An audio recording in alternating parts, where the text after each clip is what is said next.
일본 홋카이도 북단의 작은 어촌 마을 샤코탄 인근. 평생을 등대지기로 살며 바다를 지킨 남편과 치매로 기억을 잃어가면서도 매일 밤 남편의 퇴근길에 등불을 들고 마중 나갔던 아내의 실화입니다. 남편이 불의의 사고로 세상을 떠난 후에도 7년간 같은 자리를 지킨 아내의 모습이 한 사진작가의 렌즈에 포착되며 일본 전역을 눈물짓게 했습니다. 이른 새벽 발자국 하나 모래 위에 남아있네. 찍힌 조개 손에 쥐다가 허공으로 흩어졌네.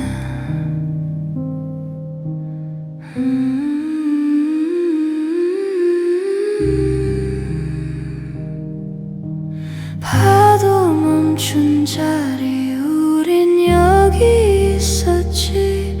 아무 말도 못한 채 눈만 마주 보던 날. 파도 멈춘 자린 이름만 남겨둔 채 시간마저. 바람이 칼날처럼 우는 소리가 먼저 들립니다. 홋카이도의 북쪽 끝 샤코탄 반도의 겨울은 색채를 잃어버린 색입니다. 온통 회색빛 하늘과 검푸른 바다가 맞닿은 수평선 너머로 성난 파도가 쉴 새 없이 하얀 포마를 일으키며 갯바위를 때립니다. 이 황량한 풍경 속에 아주 작은 점 하나가 움직입니다. 낡은 패딩 점퍼를 몇 겹이나 껴입고 털모자를 눌러 쓴 노파, 사토 유키코 씨입니다. 그녀의 걸음은 느리고 위태롭습니다. 지팡이의 의지에 언덕길을 오르는 그녀의 구군 등 위로 무거운 눈발이 내려앉습니다. 시계바늘이 저녁 7시를 가리키자 유키코 씨는 언덕 끝자락, 바다가 한눈에 내려다 보이는 익숙한 자리에 멈춰 섭니다. 장갑을 낀 투박한 손으로 주머니에서 꺼낸 것은 테이프로 칭칭 감긴 낡은 손전등입니다. 딸깍. 경쾌한 파여름과 함께 노란색 빗줄기가 어둠을 가릅니다. 거대한 바다 앞에서는 너무나 미약해 보이는 그 빛은 마치 누군가에게 보내는 간절한 신호처럼 캄캄한 수평산을 향해 뻗어나갑니다. 그녀의 입김이 하얗게 부서집니다. 유키코 씨의 시간은 오늘도 저녁 7시에 멈춰 서 있습니다. 바다 건너편, 험준한 절벽 위에 하얀 등대가 외롭게 서 있습니다. 그곳은 유키코 씨의 남편, 고 사토 케이치 씨의 일터이자 삶의 전부였습니다. 40년, 케이치 씨가 이 거친 바다를 지켜온 시간입니다. 그의 손은 바닷바람과 기계기름에 절어 거북이 등껍질처럼 딱딱했고 얼굴의 깊은 주름 사이에는 늘 소금기가 배어 있었습니다. 그는 말수가 적고 무뚝뚝한 사내였습니다. 다녀오겠소. 그 짧은 한마디를 남기고 작은 배에 올라타면 며칠씩 등대에 고립되기 일쑤였습니다. 젊은 시절의 유키코 씨는 그런 남편을 늘 불안한 능으로 배웅했습니다. 폭풍우가 치는 밤이면 방안을 서성이며 무사 귀환만을 기도했습니다. 그러다 남편이 돌아오는 날 저녁이면 그녀는 어김없이 항구가 내려다 보이는 이 언덕으로 마중을 나왔습니다. 멀리서 다가오는 남편의 배를 향해 손전등을 흔들면 배에서도 짧게 불빛이 깜빡였습니다. 그것은 부부만이 아는 암호였습니다. 나 여기 있어요. 어서 와요. 그래, 이제 다 왔어. 말보다 깊은 대화가 오가던 그 빛의 교시는 그들의 삶을 지탱하는 단단한 밧줄과도 같았습니다. 하지만 견고해 보이던 일상에 소리 없이 균열이 찾아왔습니다. 유키코 씨의 기억 속에 안개가 끼기 시작한 겁니다. 처음에는 가스불을 켜둔 것을 잊거나 물건을 둔 곳을 찾지 못하는 사소한 건망증인 줄 알았습니다. 그러나 안개는 점점 짙어졌습니다. 그녀는 자식들의 이름을 혼동했고 방금 밥을 먹었다는 사실조차 잊어버렸습니다. 알츠하이머졌습니다. 그녀의 머릿속 지우개는 가장 최근의 개혁부터 지워나갔습니다. 세상과 단절된 등대에서 돌아온 KHC를 맞이한 건 낯선 눈으로 자신을 바라보는 아내였습니다. 무뚝뚝했던 늙은 등대지기는 억장이 무너졌습니다. 그는 아내의 손을 잡고 어린아이를 가르치듯 매일 반복했습니다. 나는 당신 남편 K이치야. 저 바다 등대에서 일하지. 유키코 씨는 멍한 눈으로 고개를 끄덕였지만 돌아서면 금세 잊어버렸습니다. 모든 기억이 풍화되어 부서지는 와중에도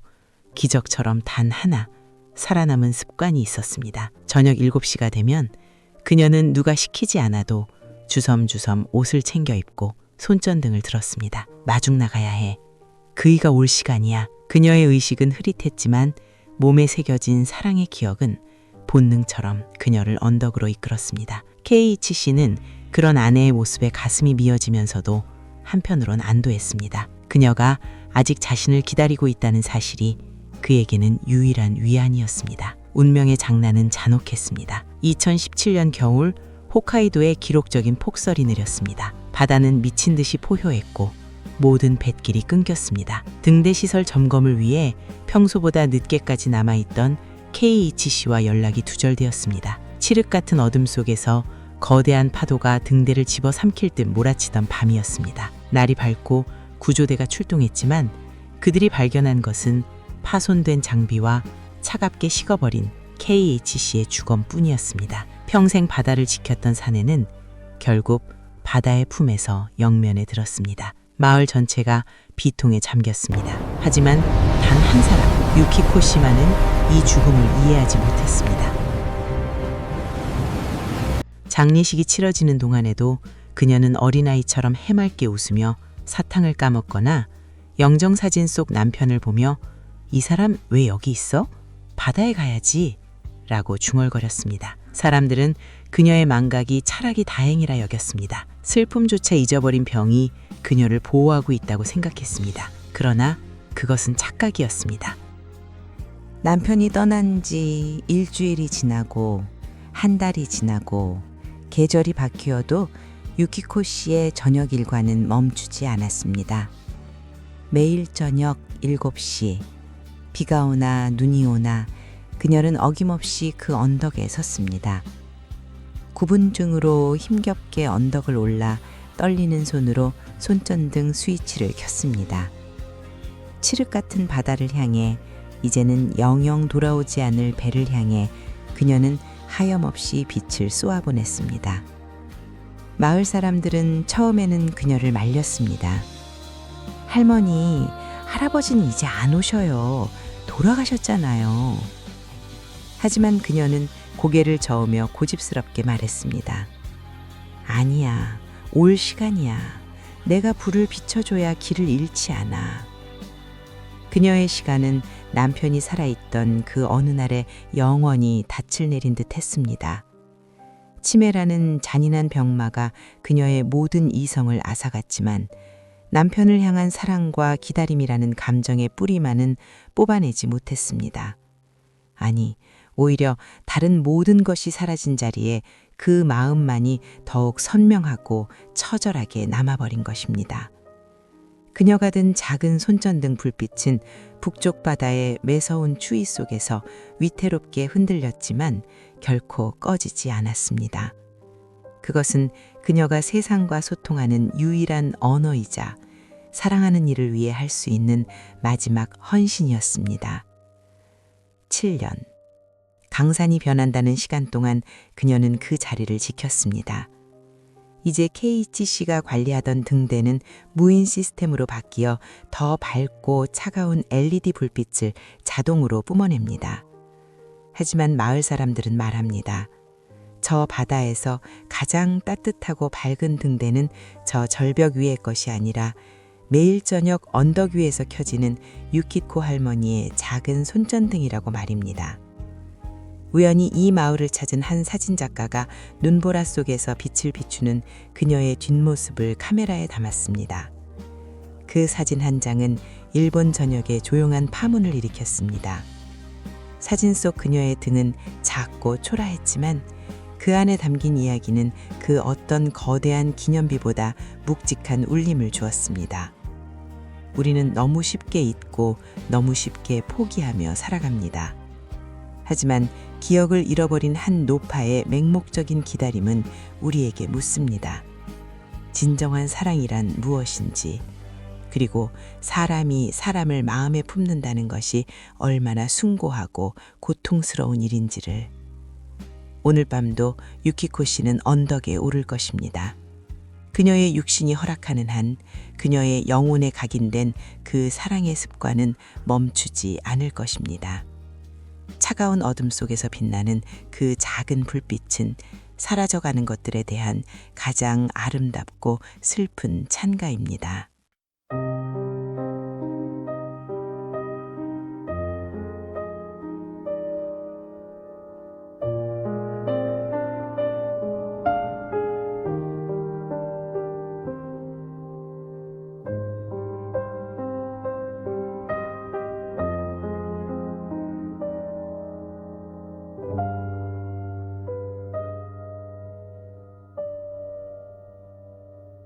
발자국 하나 금세 파도에 지워져 여기 있었단 말도 남기지 못한 채 젖은 모래 위에 너의 이름을 그려봐. 밀려오는 흰 물결 끝까지 말은 못하고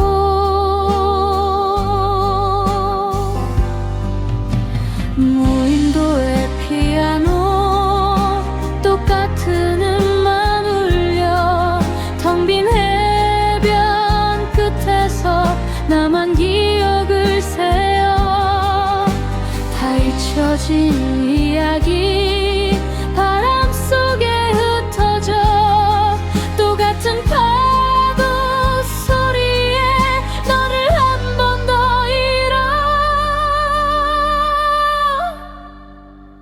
조용한 건지 내가 너무 시끄러운 건지 숨소리마저 이